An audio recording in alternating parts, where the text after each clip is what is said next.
Hello विद्यार्थियों, आप लोग कैसे? आशा करते हैं आप अच्छे होंगे, स्वस्थ होंगे, आप पढ़ाई में चलते होंगे। जैसे आपको विदित है कि हम आपके लिए एसएसजी कांस्टेबल 2024 के पीवाई की प्रश्न हल करवा रहे हैं, जिसका आपको लाभ मिलने वाला 2025 में जो फरवरी में एग्जाम होना है। तो हम आपको बता चुके हैं 20, 21, 22, 23, 24। अभी 24 तारीख तक के चार चार हर दिन शिफ्ट होते हैं। तो 20 के 21, 22, 23, 24 तक हर दिन के चार चार शिफ्टों के पीवाई क्यू करवा चुके हैं।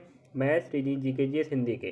तो मैथमेटिक्स, रीजनिंग का हम टॉप प्रश्न ले रहे हैं, आप पता है, आप जाके देखिए, आप फायदा मिलने वाला है।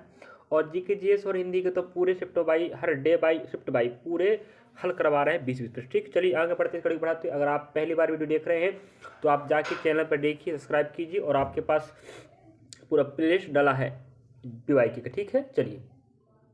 और आप स्क्रीन पर देख पा रहे होंगे हम ले रहे हैं आज 26 का। ठीक है, चलिए चलिए, तो हम आपको दिखा रहे हैं 26 फरवरी 2024 का सितंबर पहले का है। हम 20, 21, 22, 23, 24 तारीख दिखा चुके हैं। शायद 25 तारीख एग्जाम नहीं हुआ था, इसलिए पीडीएफ हमारे पास उपलब्ध नहीं है। चलिए दिखाते हैं पीवाई के प्रश्न जीके जीएस का। चलिए, पहला प्रश्न आप स्क्रीन पर देख पा रहे होंगे कि मैंडलीव की आवर्त में परिवर्तन किया गया तथा खालिस्तान को आधुनिक आवर्त के आधार पर स्वीकार किया गया। तो मतलब जो मैंडलीव का आवर्त है, जैसे हम पहले पूछ चुका है, आवर्त कितने थे, कॉलम कितने थे, पूछ चुका है ना। तो आवर्त सारणी में 7 आवर्त होते हैं, और आप कॉलम कितने मिलेंगे, 18, पहले बता चुका हूँ। और मैंडलीव का आवर्त सारणी जिसे आधुनिक आवर्त सारणी कहा जाता है। तो मैंडलीव ने परमाणु संख्या को आधार मानकर क्या बनाया था, मैंडलीव अपना आवर्त सारणी, याद रखेंगे। तो हमें साइंस का प्रश्न पूछ रहा है आवर्त सारणी के, बार बार याद रखेंगे, तो आवर्त सारणी के हमें पढ़ना पड़ेगा, समझिए आप लोग। तो मैंडलीव त्रिक नियम भी पूछ चुका है पहले, ठीक है। अष्टक नियम पूछ चुका है आप के प्रश्न में। तो न्यूलैंड्स, अगर आप पूछते हैं अष्टक नियम किसने दिया, तो क्या बोलोगे, न्यूलैंड्स। उसी प्रकार तो आधुनिक आवर्त सारणी जिसके वो मैंडलीव ने दिया है। तो मैंडलीव ने जो आधुनिक आवर्त सारणी में जो परमाणु को बैठा रहा है, तो वो परमाणु द्रव्यमान के आधार पर नहीं, परमाणु संख्या रखना, परमाणु संख्या के आधार पे उनको बैठा रहा है। चलिए अगला प्रश्न देखते हैं, आप देखते चलिएगा। और आप नए होंगे तो जरूर सब्सक्राइब कीजिएगा विद्यार्थियों, और साथ में, क्योंकि आपको अनेक जानकारी मिलने वाली भर्ती परीक्षाओं की, चाहे कोई भी एग्जाम की बात हो, ठीक है। और हम तैयारी तो आप करवा ही रहे हैं। अगला प्रश्न आप देख पा रहे होंगे, अभिनव बिंद्रा ने किस वर्ष ओलंपिक खेलों में 10 मीटर एयर राइफल स्पर्धा में स्वर्ण पदक जीतने वाले पहले भारतीय बनकर इतिहास रचा? तो याद रखना 2008 में, 2008 में चीन बीजिंग में हुआ था, याद रखेंगे। 2000 ओलंपिक खेल चीन के बीजिंग में हुआ था। और बीजिंग राजधानी शायद आप पिछले पीवाई के पूछ चुका है 24 वाले, ठीक है। तो चीन की राजधानी बीजिंग होती है, यहीं पर 2008 ओलंपिक खेल हुआ था। उसी में हमारे भारत देश के अभिनव बिंद्रा जो स्वर्ण पदक जीतने वाले पहले भारतीय बने, याद रखना, एकल स्पर्धा, ठीक है। इसके बाद आपके कौन है, नीरज चोपड़ा, ठीक है। एकल स्पर्धा में, एकल स्पर्धा में प्रथम भारतीय जिन्होंने स्वर्ण पदक जीतकर इतिहास रचा, 2008 में चीन की बीजिंग में हुआ था ओलंपिक। और ओलंपिक हर 4 सालों में होता, याद रखना, चलिए। और 10 मीटर ध्यान रखना, एयर राइफल याद रखना 10 मीटर वाले में। और दूसरी बात नीरज चोपड़ा जो भाला फेंक, याद रखना, भाला फेंक तो आप जानते होंगे ना, भाला फेंक गेम में उन्होंने थोड़ा पदक जीता था 2021 में, ठीक है। कहाँ, कौन सा ओलंपिक बोलेंगे तो आप बोलेंगे टोक्यो ओलंपिक, ठीक है, याद रखना। कौन, नीरज चोपड़ा, जो हमारे भारत देश के हरियाणा के रहने वाले। चलिए, और इस प्रकार से ऐड जानकारी हम बताते रहेंगे, आप देख चलिएगा। और आप यहाँ देख पा रहे होंगे 8 अप्रैल 1929 को भगत सिंह और बी.के. दत्त ने खालिस्तान बम फेंका था, जैसा कि उनके पत्रक में बताया गया था। घटना का उद्देश्य हत्या नहीं था, बल्कि बहरों को सुनाया था। तो आप देख पा रहे होंगे, तो सेंट्रल लेजिस्लेटिव असेंबली में, ठीक, ध्यान रखेंगे, सेंट्रल लेजिस्लेटिव असेंबली में उन्होंने बम फेंका था, भगत सिंह और बी.के. दत्त ने, ठीक है। तो इस प्रकार से याद रखेंगे। फिर इन दोनों को फांसी की सजा भी सुनाया गया था, याद रखेंगे बाद में, ठीक है। और जे इंग्लैंड में जाके इन्होंने बम फेंका था, याद रखेंगे, चलिए, ठीक है। और डेट भी याद रखना 1929 में। अगला प्रश्न आप स्क्रीन पर देख पा रहे होंगे, निम्नलिखित में से किस राज्य की सरकार ने गृह लक्ष्मी योजना 2023 शुरू की? तो गृह लक्ष्मी योजना है जो आपको मिलेगा, तेलंगाना सरकार ने शुरू किया है। तो करंट अफेयर का प्रश्न उस समय की बात थी, 2024 में एग्जाम हुआ था, 23 का पूछा है करंट अफेयर। तो भाई आपको इस प्रकार योजना भी पढ़ना है। तो ध्यान रख विद्यार्थियों, पीवाई के प्रश्नों के माध्यम से हमें समझना है कि कौन सा टॉपिक कवर कर रहा है कि नहीं। तो तेलंगाना ने गृह लक्ष्मी योजना शुरू की 2023 में।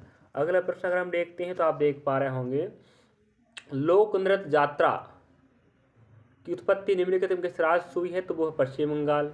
ठीक है। इसी प्रकार पिछले हम प्रश्न पूछा था, छऊ पूछा था नहीं, छऊ नृत्य नवीन पटनायक पूछ चुका है बार बार। ठीक है, पटनायक। और छऊ नृत्य पश्चिम बंगाल हमें पूछा था पिछले PYQ में। और अभी पूछ रहा है यात्रा, लोक नृत्य है यात्रा, इसका उत्पत्ति माना जाता है पश्चिम बंगाल से, जिसकी राजधानी क्या है? कोलकाता। ठीक है, क्या है? कोलकाता। और वर्तमान मुख्यमंत्री तो आप पता है ममता बनर्जी, है कि नहीं। चलिए अगला प्रश्न आप स्क्रीन पर देख पा रहे होंगे। बेरोजगारी दर की गणना खालिस्तान के अनुपात के रूप में की जाती है, तो वो है बेरोजगारों, श्रमिकों और श्रम बल के अनुपात के रूप में। ठीक है, ध्यान रखना। बेरोजगारों की दर की गणना करना है तो क्या करेंगे? बेरोजगारों, श्रमिकों और श्रम बल के अनुपात के रूप में गणना होता है। चलिए अगला प्रश्न पर देखिएगा। और अगला प्रश्न आप देख पा रहे होंगे, नवंबर 2023 तक भारत के संविधान में कितने मौलिक कर्तव्य हैं? तो वो आपको पता 11 है कि नहीं। हमने PYQ प्रश्नों के बाद बताते चल रहे हैं कि संविधान में अनुच्छेद पूछ रहा है, मौलिक कर्तव्य मौलिक अधिकार पूछ रहे हैं, तो भागों के नाम पूछ लेता है, कौन से भाग में क्या लिखा है और कहाँ से कहाँ अनुच्छेद अधिकार पूछ रहा है, बार बार मौलिक कर्तव्य मौलिक अधिकार पूछ रहा है, बार बार पूछा, ध्यान रखना। तो मौलिक कर्तव्य की संख्या कितनी आपके पास? 11 है। ठीक है, तो आप लोग टॉपिक उठा के पढ़िए विद्यार्थियों। मैं 100% गारंटी बता रहा हूँ, आपका फायदा ही फायदा होने वाला है।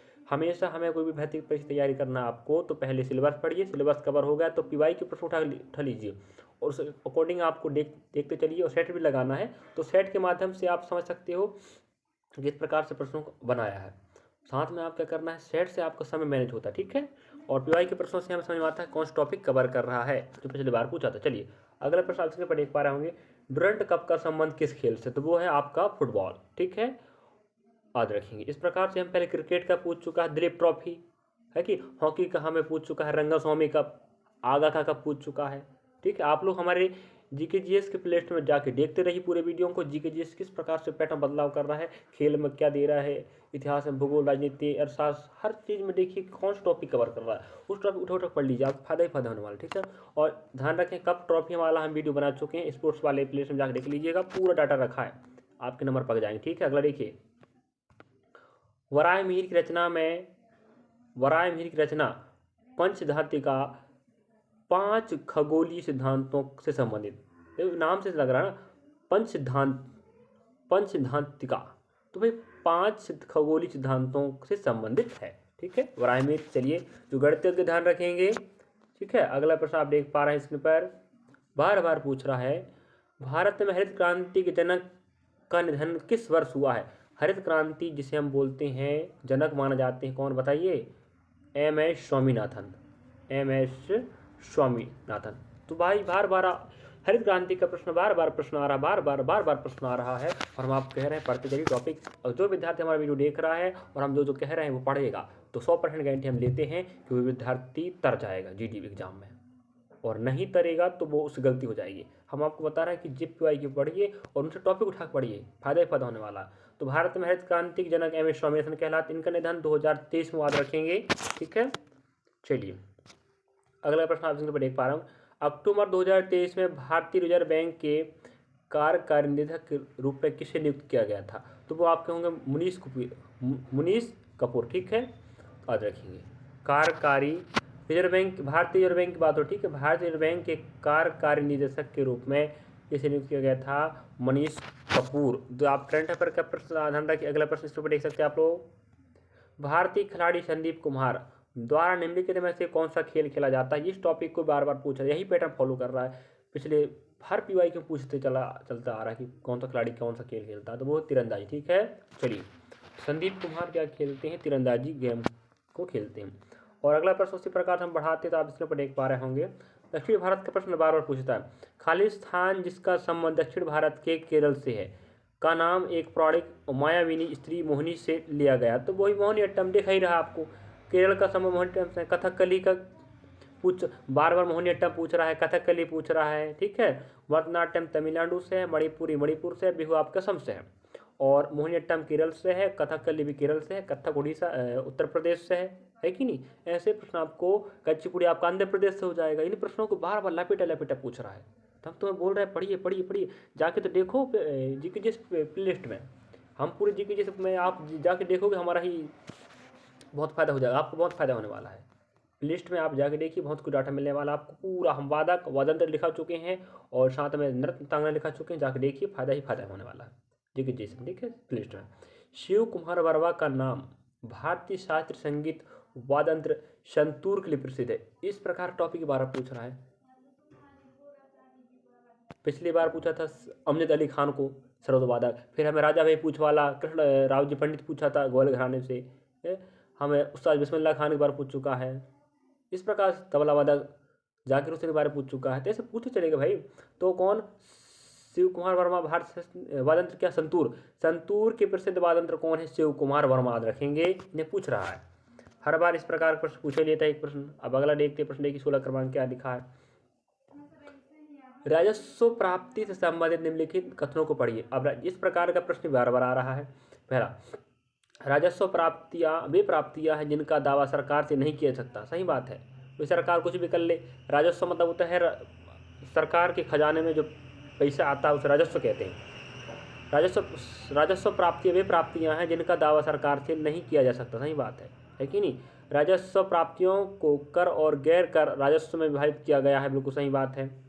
दोनों मतलब जो हो जाएगा सही कथनों को पहचान कीजिए, तो हो जाएगा ए और बी दोनों। ठीक है, चलिए अगला प्रश्न देखते हैं। इसी कॉन्सेप्ट से हमें बार बार प्रश्न पूछ रहा है। अगला प्रश्न आप इसके पर देख पा रहे होंगे। भारत के महान्यायवादी की प्रसाद पर्यंत पद पर बने रहते हैं। भारत के राष्ट्रपति मतलब भारत के महान्यायवादी भारत के राष्ट्रपति की प्रसाद पर्यंत तक पद पर बने रहे, मतलब जब तक राष्ट्रपति उसे हटाया ना जाए। अगर राष्ट्रपति उन्हें हटा दिया जाता, राष्ट्रपति अगर कहते नहीं महान्यायवादी को हटाना है, अटर्नी जनरल जिसे कहते हैं, ध्यान रखें, अटर्नी जनरल ऑफ इंडिया जिसे कहा जाता है, भारत के महान्यायवादी अटर्नी जनरल ऑफ इंडिया, जिन्हें भारत के राष्ट्रपति द्वारा पद दिया जाता है, मतलब नियुक्ति दिया जाता है, और उन्हीं के अनुशंसा पर उन्हें हटाया भी जा सकता, याद रखेंगे। चलिए और अगला प्रश्न आप स्क्रीन पर देख पा रहे हैं, प्रश्न क्रमांक 17 है। करंट अफेयर का प्रश्न ये, वाणिज्य और उद्योग मंत्रालय के अनुसार वित्तीय वर्ष 2022 जनवरी 2023 के दौरान कृषि निर्यात 43.37 मिलियन अमेरिकी डॉलर का हुआ। मतलब निर्यात मतलब होता आयात, मतलब क्या होता आने। जैसे भारत अगर कोई सामान बुलवा रहा तो उसे हम आयात कहते हैं, अगर भारत कोई सामान विदेश पहुंचा रहा तो निर्यात कहते हैं। निर्यात किया, ध्यान रखना कितना, 43.37 मिलियन अमेरिकी डॉलर में कृषि, ध्यान रखें कृषि क्षेत्र। ठीक है, और इसी प्रकार हम अगला प्रश्न अगर देखते हैं तो देख पा रहे हैं आप लोग, जून 2023 में कार्नेगी कॉरपोरेशन ऑफ न्यूयॉर्क की वार्षिक महान आप्रवासी सूची में किस भारतीय को मान्यता दिया गया? तो वो अजय बंगा। और अजय बंगा याद रखेंगे जो भारतवासी हैं, और आपको पता है इन्हें कार्यकारी निदेशक के रूप में नियुक्त किया गया था विश्व बैंक का, जिन्हें प्रश्न पूछा 14 क्रमांक की। ठीक है, तो अजय बंगा जो आपके विश्व बैंक के महानिदेशक बने थे कार्यकारी 2023 तक, और वर्तमान में और कोई हैं, ध्यान रखें, जिनका क्रमांक 14 था, ये हमें पूछ चुका है, और उसी अजय बंगा के बारे में फिर पूछ लिया प्रश्न। देखिए है कि नहीं? इस प्रकार से आपको पढ़ना पड़ेगा विद्यार्थियों की किस टॉपिक कवर कर रहा है। अगर मैं जो कह रहा हूँ आप उसको पढ़ लीजिए ना विद्यार्थियों, आपको फायदा ही होने वाला है। तो अगला प्रश्न आप देख पा रहे होंगे, विश्व क्षेत्रफल की दृष्टि से भारत का विश्व में कौन सा स्थान है? भारत में कौन सा स्थान? 7वां भाई। पहला रूस का रहता है कि नहीं? पहला किस देश का? रूस का है। उसके बाद कौन आएगा आपका? 7वां रूस, कनाडा, अमेरिका, ब्राजील, है कि नहीं, संयुक्त अमेरिका। इस प्रकार से आप देख सकते हो। अब हम आपको बताते हैं, ट्रिक बता देते हैं कि विश्व में क्षेत्रफल दृष्टि से भारत का स्थान तो 7वां है, आप पता है, मैं ऑफलाइन क्लास पढ़ा चुका हूँ। देखिए, रुक, चीन, सब, ऑस्ट्रेलिया, भारत चलेंगे। अब देखिए हम इसका ट्रिक बताया आपको, जिस क्षेत्रफल के अनुसार आपको देश याद करने का। रूस हो जाएगा रूस, का से कनाडा, चीन से चीन हो जाएगा, सात से संयुक्त अमेरिका, बाद से ब्राजील हो जाएगा, ऑस्ट्रेलिया हो जाएगा, और भारत से भारत हो जाएगा। तो पहला, दूसरा, तीसरा, चौथा, पाँचवा, छठवां, सातवां। ठीक है, रुक, चीन, सब, ऑस्ट्रेलिया, भारत चलेंगे। जो आपका रहा क्षेत्रफल के अनुसार 7 देशों का नाम। ठीक है, तो हमारा भारत 7 नंबर पर आता है। ऑफलाइन क्लास में पढ़ा चुका हूँ पहले विद्यार्थियों। चलिए अगला प्रश्न देखते हैं हम, निम्नलिखित में से कौन सा त्यौहार अरुणाचल प्रदेश की खामटिस जनजाति द्वारा मनाया जाता है? तो वो है सांकेन। तो हमें अधिकांश उत्तर भारत, देखिए अधिकांश जनजाति के बारे में हमें पूर्वोत्तर भारत वाले ना, साथ सेवन सिस्टर वहाँ के वाले में ज़्यादा प्रश्न पूछ लेता है, और दक्षिण भारत के। तो इस प्रकार से विद्यार्थियों 20 प्रश्न आपके हो चुके हैं। तो आपके लिए जिम्मेदारी बनती है अब कि आप इन प्रश्नों को देखें, समझें और अच्छे से प्रश्नों को बनाएं, रफ हौसला वो मंजर भी आएगा। तो मंजर हमें खड़ा करना विद्यार्थियों तो पढ़ना पड़ेगा, ध्यान रखें। हम आपके लिए तैयार हैं, मेहनत कर रहे हैं। मैं रोज़ 20, 21, 22, 23, 24 तक बना चुका हूँ। 25 एग्जाम नहीं हुआ था तो 26 का PY की हॉल करवा रहे हैं, पहला शिफ्ट का ध्यान रखें। ऐसे में GK GS मैथ्स रीजनिंग सभी का वीडियो बनाऊंगा और रीजनिंग और मैथमेटिक्स टॉप वीडियो ले रहे हैं जो आपके लिए बहुत नहीं बहुत फायदा देने वाला है। आप लोग अगर पढ़ लिए तो हम फिर बाद में कहिए कि सर हाँ आप जो जानकारी दिए तो बहुत ज़रूरी था और फायदेमंद हुआ है और हमारा फायदा हो रहा है इसमें, ठीक है। जब आप एग्जाम देने जाओगे और हमारा वीडियो पढ़े हो तो आपको देखो नहीं, हाँ जो टॉपिक हम बताए थे उसी प्रकार आ रहे हैं maths reasoning GK GS Hindi में। चलिए आगे बढ़ते हैं, पढ़ते रहिए आप लोग।